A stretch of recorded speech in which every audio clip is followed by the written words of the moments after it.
le génie de l'islam. Vous êtes parfois contesté, il faut le dire aujourd'hui, mais vous voulez, vous, rétablir la vérité sur l'islam?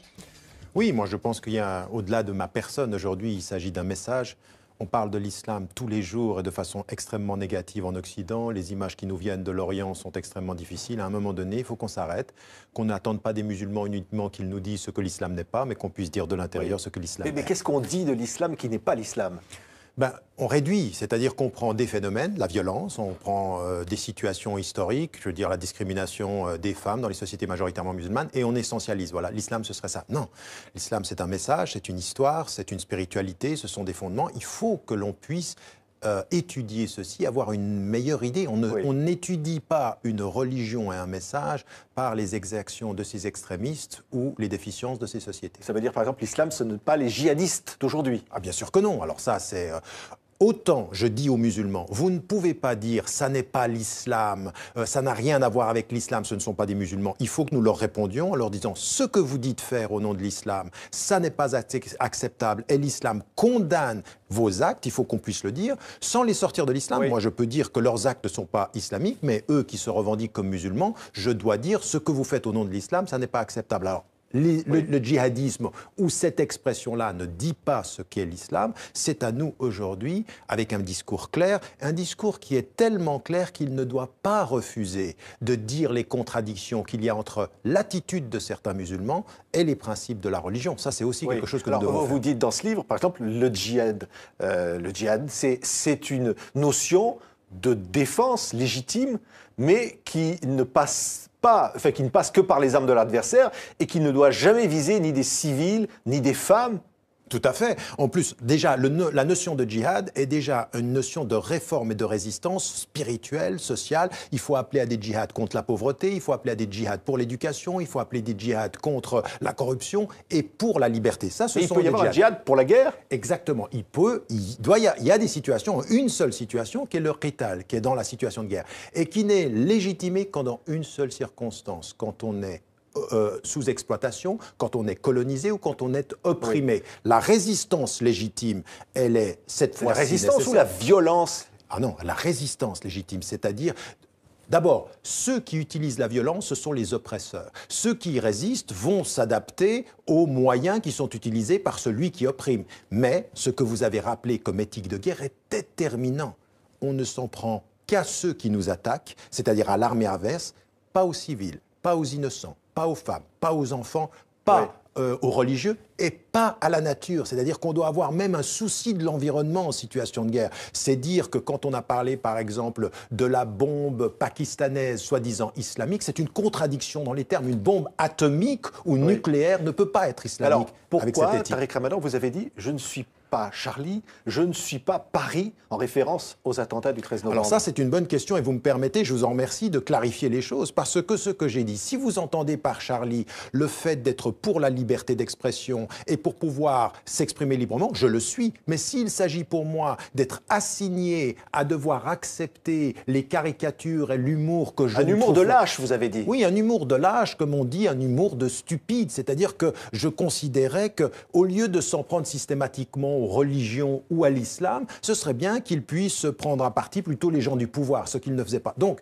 quand je dis je ne suis pas Charlie, je veux dire par là, je n'adhère pas à ce que Charlie Hebdo était, mais j'adhère au principe. Et quand je dis je ne suis pas Paris après les Alors attentats quand je dis je ne suis pas Paris, ça peut paraître choquant, Tariq Ramadan, d'entendre ça pour les familles, pour un certain nombre de gens. Alors, ma première attitude a été de condamner et d'être dans l'empathie avec les familles des victimes. Et ensuite, j'ai ajouté, attention, si être Paris, ça veut dire oublier toute la planète et de considérer que nos morts à Paris valent plus que les morts de tous les autres, je dis, mais c'est personne qui dit ça aujourd'hui. Mais écoutez, vous avez vu la réaction? Que dit-on quand les gens meurent à Beyrouth? Que dit-on quand les gens meurent à Bagdad ou les gens meurent à Damas? C'est comme si c'était normal. Quand nos morts, on veut que le monde se lève et quand les morts des autres, on a normalisé. Ce que je veux, c'est de dire dans la même phrase, je dis je suis Paris, je suis Ouagadougou, je suis Beyrouth, je suis Jakarta, je suis tout ça. et il n'y a pas d'hiérarchie dans les morts. Donc, vous voyez, au-delà de notre émotion légitime, vous avez raison, elle est légitime, cette émotion, elle est compréhensible, mais ne faisons pas une hiérarchie entre les morts, parce que vous savez, du Sud, les gens nous voient. Ils voient ceci, et ils en ont marre de penser que leurs morts n'ont que peu finalement de crédit à nos yeux. Ce que vous dites finalement, Tariq Ramadan, c'est que l'islam n'a rien à voir avec les attentats. Ouagadougou, on dit que les terroristes sont allés à la mosquée avant d'aller tuer des femmes et des enfants. Mais l'islam n'a rien à voir avec tout ça. Non, l'islam, dans le message que j'essaye de traduire ici, il est une condamnation de ceci. Et d'ailleurs, ce que l'on sait, c'est que pratiquement tous ces jeunes aujourd'hui qui sont embrigadés dans Daesh, en Syrie ou en Irak, ou même aujourd'hui dans ces actes de violence à condamner absolument. Souvent, ils ont une pratique religieuse qui est de quelques semaines. Ils ne sont pas formés dans les mosquées. Ils sont plutôt les donc victimes. vous dites c'est la République qui est responsable? C'est la France qui est responsable? Ou c'est Ouagadougou, alors à ce moment-là, le Burkina Faso qui est responsable? Ou en Indonésie, le gouvernement indonésien, c'est qui la responsabilité? Je ne cherche pas à accuser. Je pense que nous avons une co-responsabilité. La première des responsabilités, c'est pour ça que je le fais dans le livre. Le livre, il n'est pas uniquement écrit pour des personnes qui ne sont pas musulmanes, il est aussi pour des lecteurs musulmans qui comprennent de l'intérieur nos propres contradictions. Nous devons parler. Nous avons à prendre nos responsabilités. À dire aujourd'hui avec force ce que certains musulmans font au nom de notre religion, il est à condamner. Et il faut que nous formions, il faut que nous éduquions sur le terrain. Mais en même temps que nous disons ceci, et en même temps que nous le disons, nous devons, en partenariat avec des États, comprendre que nous avons une responsabilité étatique, que la France, elle a une responsabilité. Comment se fait-il aujourd'hui en France ou dans énormément de pays européens que l'islam se soit devenu un sujet de suspicion, que nous ne sommes pas les partenaires dans l'éducation? Et s'ajoute à ceci des frustrations. Quand vous êtes un Français de confession musulmane ou un Belge de confession musulmane ou même aujourd'hui un Britannique ou même un Américain de confession musulmane et que vous entendez les Trump aux États-Unis dire il ne faut plus laisser rentrer les Français, ou quand on entend en France... pas ça en France. Non, mais quand on entend en France aujourd'hui que quand vous avez une double nationalité, votre autre nationalité met en péril votre première nationalité, met en question votre première nationalité, eh bien vous dites, mais attendez, on est tous Français ou il y a des Français qui sont plus Français que des Français? Et l'état d'urgence que l'on va prolonger, exactement. Vous dites quoi? Vous dites c'est quelque chose qui vise une certaine catégorie de population? Mais bien sûr, et puis qui, en fait, donne au pouvoir aujourd'hui administratif, à l'État, des latitudes qui dépassent tout contrôle judiciaire. Et ça, c'est un vrai problème. Mais je ne suis pas le seul à le dire. Les magistrats de ce pays sont en train de dire attention, où allons-nous? Et nous l'avons déjà vécu. Nous avons vu les dégâts du Patriot Act aux États-Unis, où vous avez des gens qui sont en prison, ils n'ont rien fait. Vous avez des gens qui sont assignés à résidence ici en France, ils n'ont rien fait. Donc cette atmosphère de suspicion, l'état d'urgence que l'on prolonge, et on se demande bien pourquoi, est en train d'alimenter une atmosphère. Et c'est là, vous me posiez la question qui est responsable, c'est là la co-responsabilité. Aujourd'hui, j'attends des gouvernements européens, au premier rang desquels le gouvernement français ou belge, qu'ils comprennent que leurs citoyens de confession musulmane sont des partenaires pour des solutions et non pas des suspects pour entretenir un climat de peur. Encore un mot, Tariq Ramadan. Je disais, vous êtes parfois contesté. Vous avez d'ailleurs une conférence à la Cité universitaire à Paris qui a été annulée. Certains vous ont accusé d'avoir comparé les terroristes, ceux qui sont jugés terroristes en Palestine, aux finalement résistants de la Seconde Guerre mondiale. Vous maintenez ces propos? Ah non, mais j'ai pas dit ça. Moi, j'ai dit que la résistance palestinienne, elle était légitime parce qu'il y a... Mais attendez, qui aujourd'hui ne respecte pas le droit international? Qui est en train d'occuper les territoires occupés? Qui continue aujourd'hui à construire contre tout droit des colonies de peuplement? Tout le monde le sait. Et donc, ma position, c'est que la résistance palestinienne, elle est légitime. Mais...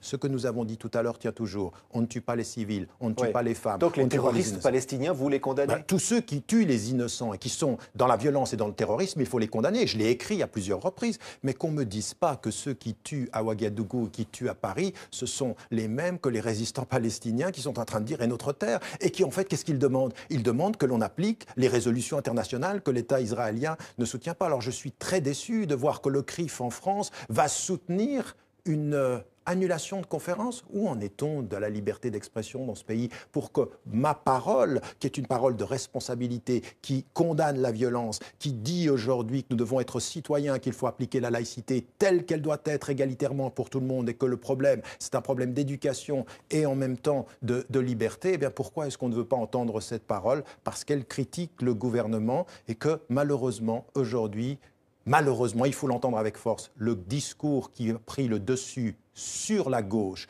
comme sur la droite est malheureusement le discours qu'entretient le Front National sur la peur. Merci Tariq Ramadan. Le génie de l'islam est publié aux presses du Châtelet. Merci d'avoir été notre invité aujourd'hui. Dispute, je crois que ça finalement c'est un épiphénomène de la réalité du leadership du Parti socialiste. La vraie réalité, la profonde question, c'est est-ce qu'il y a un projet alternatif, quelque chose qui soit vraiment de gauche, parce que les gens où ils sont perdus, c'est qu'ils entendent le Parti socialiste, et parfois vous d'ailleurs, Monsieur Valls, dire des choses sensiblement similaires à ce que dit Sarkozy. La force de Sarkozy, c'est d'avoir marché même sur les plates-bandes de ce que vous pouviez dire, et de ne pas donner l'impression aux gens qu'il y a une différence entre les deux politiques. Non, il n'y a pas de vraie politique alternative de gauche, en tout cas pas du Parti socialiste. Je pense, y compris les gens, les citoyens, quand il s'agit de choisir une alternative, on l'a vu aux élections locales, mais on l'a vu aussi, par exemple, dans les quartiers très populaires, là dont je suis l'élu, voter massivement pour le Parti socialiste. Mais souvent contre Sarkozy, Sarkozy plutôt que pour la gauche. C'est pas parce que Nicolas Sarkozy vous a notamment sur l'affaire que vous évoquiez tout à l'heure. Mais vous êtes petit, Monsieur Valls, mais ça n'a rien à voir. Parlez politique, parlez d'idées, mais pas de personne. Pas de personne. Monsieur Ramadan, ne m'interrompez pas.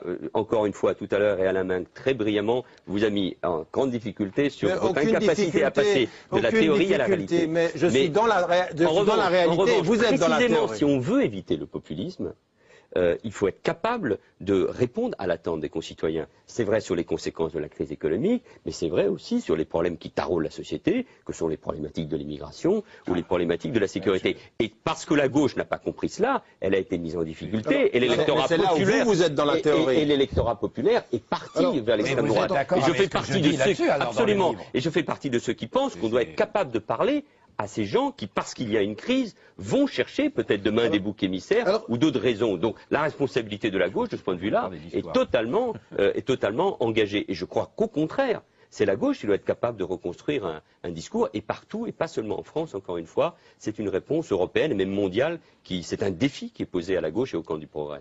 Ça va nous permettre de rebondir sur le premier mot de notre...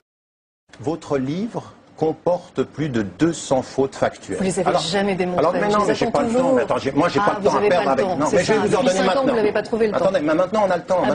On est d'accord. Mais je vais pas perdre mon temps. Ça va être 4 ou 5. 4 ou 5 simplement. Première des choses, tout à coup, mais c'est des tout petits détails. Tout à coup, Lyon, pour bien montrer que je suis très proche de Lyon, est à 1 heure de train de Genève. Ça n'existe pas. Deuxième des choses. Non, mais attendez, ça commence comme ça. Attendez. Non, mais laissez-moi terminer. Ça commence comme ça, parce que c'est tout comme ça. C'est tout. C'est tout. Non, mais c'est tout pour essayer de changer la perspective. Ça commence par ça. Deuxième des choses, Tariq Ramadan a été nommé par son père, Tariq, pour la conquête de l'Europe. Et vous savez ce qu'il fait, Tariq Ramadan? Il faut qu'il trouve une femme qui s'appelle Isabelle la catholique. Alors vous savez ce que je fais? Je l'ai connue, c'est ce que vous avez écrit. Mais non, pas et c'était tellement drôle, attendez, c'est tellement drôle ce que vous avez écrit, c'est que dans le Independent en Angleterre, on disqualifie votre livre sur cette histoire en disant mais qu'est-ce que c'est que cette ânerie?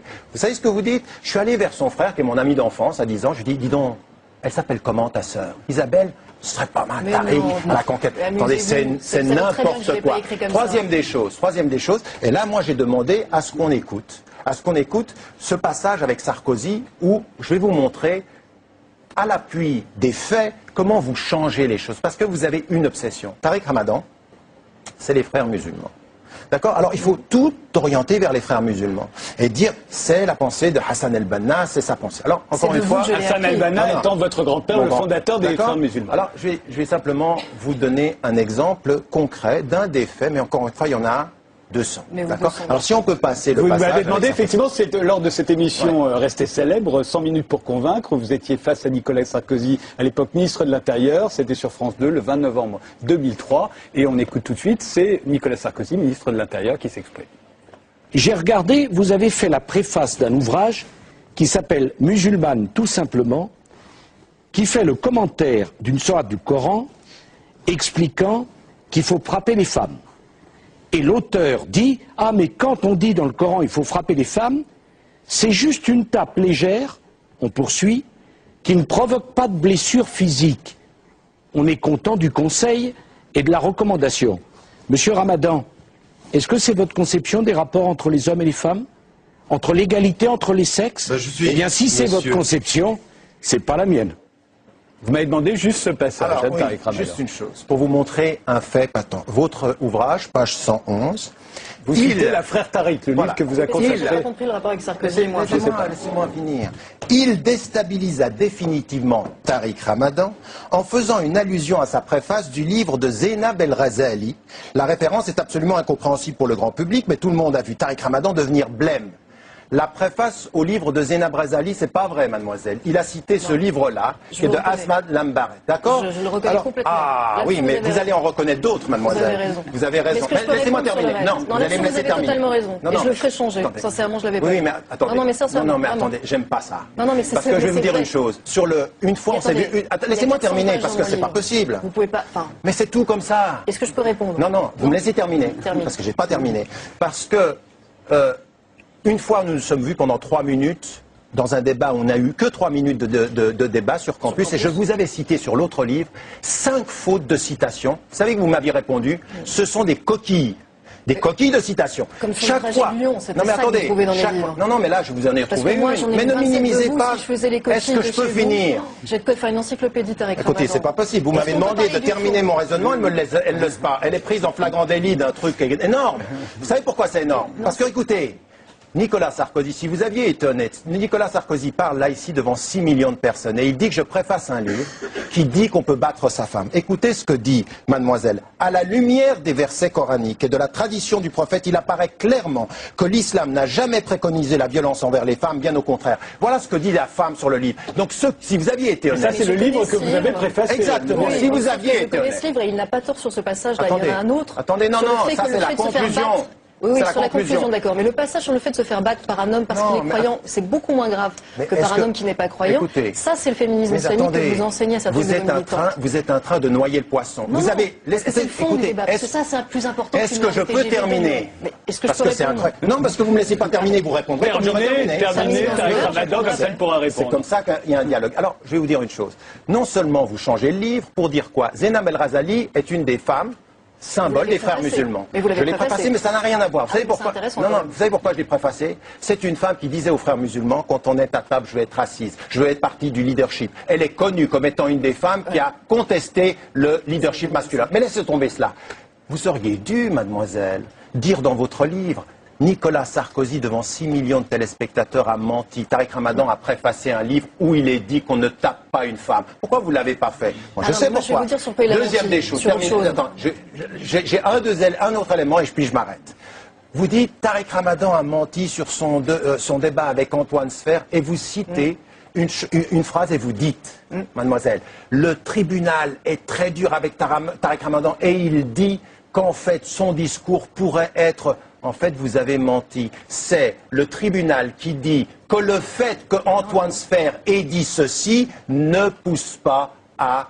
ne le mène pas à la diffamation. Alors, attendez, excusez-moi, parce que là, je ne sais pas du tout à quoi vous faites allusion. Non, mais attendez, laissez-moi terminer pour que ce soit clair, parce que c'est bien.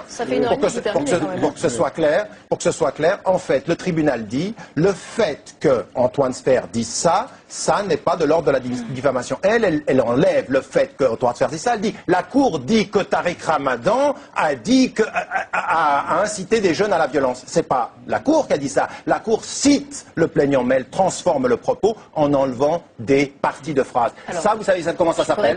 Ça s'appelle de la malhonnêteté intellectuelle. Mais ne vous inquiétez pas, parce que vous y connaissez pas mal dans ce domaine. Alors, ce qui est intéressant dans la séquence qu'on vient de voir, alors là, encore une fois, sincèrement, sur la préface, effectivement, ça c'est une erreur. Plus, sincèrement.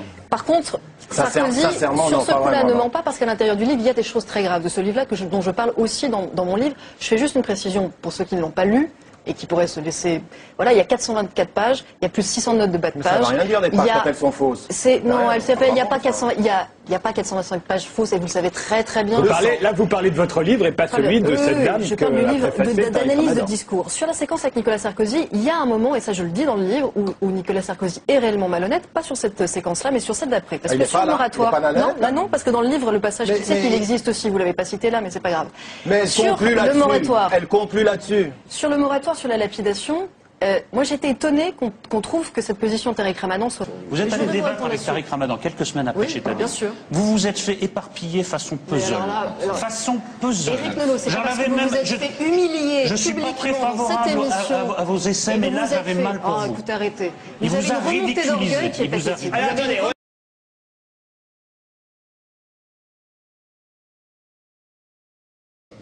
Jean Glavany. Président, je voulais juste m'adresser à M. Ramadan pour lui dire en des termes simples qu'il sache qu'il y a des députés et membres de cette mission qui ne souhaitaient pas vous auditionner.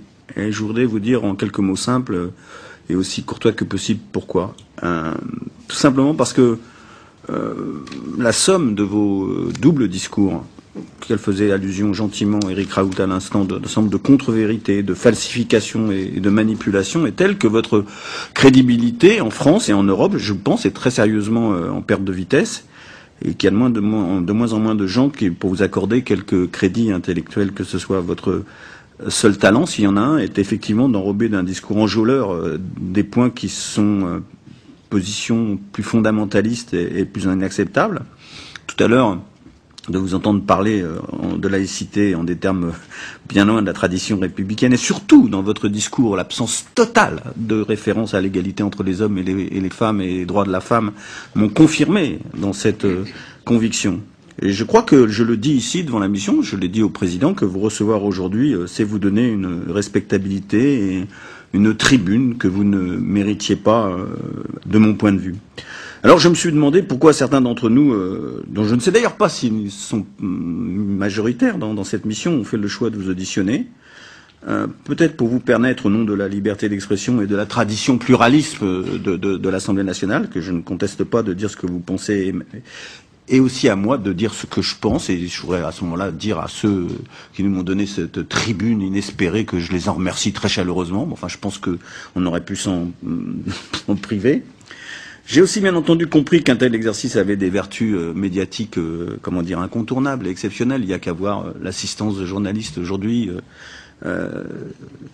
qui est telle que c'est presque une insulte aux quelques journalistes qui suivent avec méticulosité nos travaux semaine après semaine. Aujourd'hui, on voit bien que nous sommes non pas dans le travail méticuleux et studieux d'une mission parlementaire, mais dans le showbiz. Et je le dis franchement, je le regrette. Je le regrette. Mais je crois aussi avoir compris in fine la raison de votre présence ici. Vous êtes un prédicateur suisse. Et je me suis demandé pourquoi un Parlement français devait recevoir et écouter un prédicateur suisse. Et c'est sans doute qu'on a compris ces dernières semaines que la lumière venait de Suisse. De la situation judiciaire d'un cinéaste, Hagstatt, qui a provoqué des réactions irrationnelles en France, en passant par la votation citoyenne sur les minarets. L'exemple suisse et ses conséquences ici nous montre, en tout cas j'en suis convaincu, que la démocratie française est bien malade.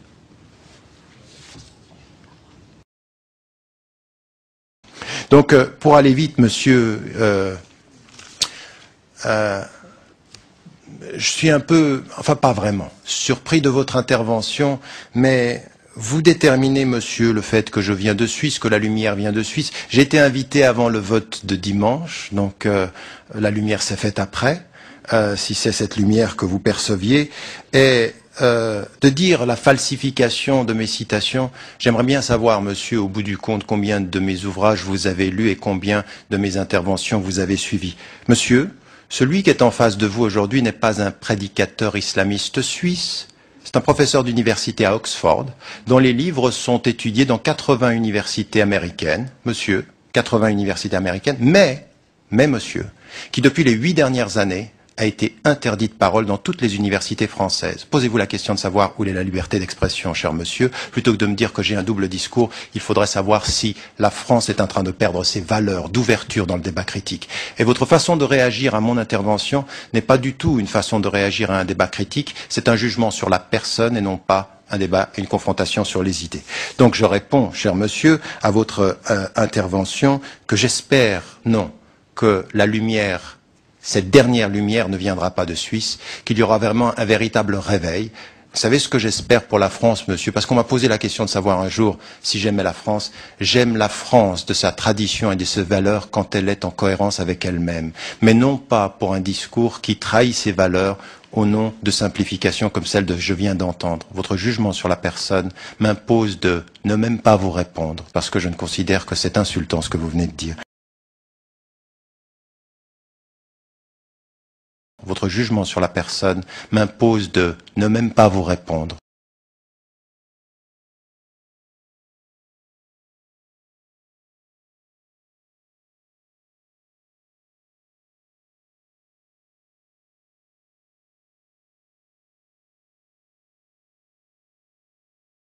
Votre jugement sur la personne m'impose de ne même pas vous répondre. Votre jugement sur la personne m'impose de ne même pas vous répondre. Eric Ramadan, bonsoir. Bonsoir. Alors le moins qu'on puisse dire, c'est que vous n'êtes pas le bienvenu en France, en tout cas, parce que quand on voit les déclarations à la fois du ministre des Affaires étrangères et du ministre de l'Intérieur, il regrette que vous soyez invité au congrès de l'UOIF. Il regrette. Oui, non mais je ne suis pas bienvenu par Nicolas Sarkozy, le président, et son ministre de l'Intérieur. C'est eux qui parlent de ne pas bien m'accueillir, de ne pas être content. Je suis très très bien accueilli par un grand nombre de Français. Je ne confonds pas le peuple de France et le peuple français et certains intellectuels et certains acteurs politiques avec la position de ce gouvernement. Pourquoi cette position quand on dit que vos propos sont contraires à l'esprit républicain, qu'ils ne rendent pas service aux musulmans de France? C'est de graves accusations. Oui, c'est de graves accusations qui sont encore une fois fondées sur rien, parce que depuis 25 ans que j'interviens en France, j'interviens en demandant et en conseillant aux Français de confession musulmane de respecter la loi, d'être engagés, d'être des citoyens. Mais ce que je dis à ce gouvernement-là, c'est que depuis 5 ans qu'ils sont aux affaires, et Nicolas Sarkozy, depuis bien avant, quand il était ministre de l'Intérieur, ils n'ont rien fait sur la question sociale. On a eu des émeutes en 2005. Qu'est-ce qui a été fait dans les banlieues, si ce n'est des gesticulations et des actes de symbole, de prendre Rachida Dati ici ou Fadela Amara en nous faisant croire qu'on respecte la diversité en utilisant des symboles. Ce que vous dites, je l'entends. En même temps, je n'ai pas vu un seul leader de la gauche prendre votre défense. Je n'ai pas entendu d'intellectuel dire c'est scandaleux de montrer du doigt un autre intellectuel. Personne ne s'est levé en disant que... Non, attendez, on vous a pas beaucoup entendu. Non, mais le responsable pour l'Église catholique de relations avec l'islam a dit que dire que j'étais anti-républicain, c'est faux. Vous avez eu un certain nombre d'intellectuels, mais aujourd'hui on est en pleine campagne électorale. Oui, vous avez vu un responsable d'un parti politique prendre votre défense. Pourquoi? Parce que ça fait peur, c'est prendre la défense du diable. Exactement. Aujourd'hui, on m'a diabolisé en France. Ça fait d'ailleurs beaucoup sourire dans d'autres pays européens, jusqu'aux États-Unis, à l'heure où je vous parle maintenant, en disant mais qu'est-ce qui se passe en France? Pourquoi est-ce qu'on évolue en France? Et malheureusement, aux États-Unis, à un moment donné, ils vous ont fait des problèmes aussi. Ils vous ont cherché des coups dans la tête. Mais encore une fois, qui m'a fait des problèmes? Une administration, l'administration Bush, dont je critiquais d'une part le soutien unilatéral d'Israël sur la question israélo-palestinienne, et puis l'invasion et l'intervention en Irak. Donc on m'a diabolisé parce qu'on ne voulait pas entendre cette voix. Et là, on vous diabolise, c'est tout. Mais écoutez, c'est exactement la même chose. Il faut quand même que vous sachiez qu'en 2003, j'étais en face à face avec Nicolas Sarkozy, ministre de l'Intérieur, et que quelques semaines plus tard, il m'envoie une lettre sur l'ouverture et le pluralisme. En fait, ce sont des gesticulations politiciennes. Nous sommes à quelques semaines... Vous croyez qu'il n'y a aucun fond? Vous croyez que c'est uniquement lié à l'échéance électorale? Alors, il y a une échéance électorale, mais il y a autre chose qui est beaucoup plus fondamentale. C'est que mon discours est extrêmement gênant, non pas parce que je divise la France, mais parce que je fais exactement le contraire. Je demande aux citoyens français d'être des citoyens à part entière, et surtout de ne pas jamais accepter qu'on parle à leur place et de se faire entendre. Donc ce discours-là, il faut bien l'entendre, des démocrates de confession musulmane aujourd'hui en France, ça fait peur. Pourquoi? Parce qu'on dit à Nicolas Sarkozy, vous n'avez pas à parler à notre place. Et puis une autre chose qui est importante, quand on vient me critiquer moi parce que je dis aux Français d'être engagés, et on dit oui, mais on ne veut pas d'un islam qui soit dirigé par des États étrangers. Qui aujourd'hui prend langue avec l'ambassade du Maroc ou l'ambassade d'Algérie pour organiser l'islam de France? Le gouvernement actuel, il ne parle pas à ses citoyens. Oui, mais en même temps, je vais vous citer parce que à propos des musulmans, vous dites ils doivent refuser, d'être des victimes passives et consentantes. Attendez. tous les musulmans de France ne sont pas victimes de quoi que ce soit. On n'est pas dans une société où tout le monde est montré du doigt. Vous avez parfaitement raison, mais ma formule, la phrase ne disait pas ça. Ce que je disais, c'est exactement le sens de ce que vous dites en fait. Je dis aux Français de confession musulmane, arrêtez de vous mettre dans une position de victime. Arrêtez le sentiment victimaire. Vous n'êtes pas des victimes, vous êtes des citoyens de plein droit. Parce que tous les musulmans de France sont montrés du doigt par tous les Français, c'est pas vrai. Attendez. Tous les musulmans de France ne sont pas montrés du doigt. L'atmosphère qui existe aujourd'hui en France est très négative, elle est délétère. Et l'islam est stigmatisé. Oui. Alors, attendez, moi, c'est ma réponse à ça, à cette atmosphère, c'est de dire aux musulmans, ne réagissez pas comme des victimes, devenez des citoyens et faites-vous entendre là où il faut vous faire entendre. En même temps, quand vous parlez du climat, moi, je me méfie, parce qu'on l'a beaucoup entendu ici, vous savez, alors les polémiques sur le halal, sur la hiérarchie des civilisations, sur l'immigration, les gens vous disent « Ah oui, mais c'est tout ça qui produit un Mohamed Merah ». Est-ce que c'est pas une façon de trouver une espèce d'excuse à ces gens-là? Non, il ne faut pas chercher d'excuses, mais il faut essayer... aucune, quand même. Non, mais attendez, il faut comprendre des processus. Comprendre, ça ne veut pas dire excuser. Et ce que j'ai dit, non, comprendre ne veut pas dire excuser. De temps en temps, ça finit par vouloir dire ça. Non. Comprendre, c'est se dire comment un homme qui est considéré par ceux qui travaillent avec lui, sa psychologue ou son avocat, ou même les gens qui le connaissent, qui se disent c'est un jeune homme qui a une fragilité, qui va pas bien, qui a fait une tentative de suicide, qui a essayé d'entrer dans l'armée. À un moment donné, eh bien, il passe à autre chose et il en arrive à tuer. Qu'est-ce qui se passe? Eh bien, ça, vous devez essayer de le comprendre. Si vous voulez chercher des solutions, il faut essayer de comprendre ce qui se passe. Comprendre n'est pas justifié. L'autre chose, quand même, qu'il faut qu'on dise aujourd'hui, parce que vous dites, attendez, l'atmosphère. Oui. Quand on lance un débat sur l'identité nationale